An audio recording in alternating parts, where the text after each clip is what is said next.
నువ్విచ్చే కానుకంటే నీ హృదయం ముఖ్యమని నీకు తెలియదా? చాలా మంది దీని దగ్గర ఆధారపడిపోతున్నారు. దేవుడికి డబ్బులు ఇచ్చి మంచి చేసుకుందామని.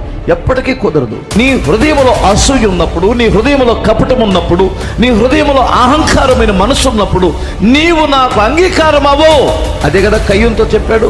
అసూయతో నీ తమ్ముడిని చంపాలని చూస్తున్నావు, చంపేశాడు ఆల్రెడీ. అని ఇక్కడ ఏమంటాడంటే, నా మందిరములో నీ బలుడు నేను అంగీకరిస్తానంటే ఆయన రక్తము చేత నీ ప్రతి పాపమును శుద్ధి చేసి, ప్రతి లోపమును సరిచేసి నీ హృదయమును నేను అంగీకరిస్తాను. కయ్యోను వలె నిన్ను త్రోసివేయను, హేబేలు వలె నిన్ను దగ్గరకు తీసుకుంటాను. ఎందుకో తెలుసా?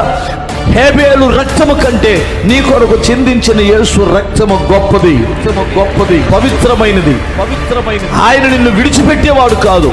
మీరు చాలా మంది అనుకోవచ్చు, అన్న నేను మంచి వాడిని కాదు, నేను మంచి దానిని కాదు, నన్ను అంగీకరిస్తారా? యేసు రక్తము ద్వారా నిన్ను అంగీకరించబడతావు.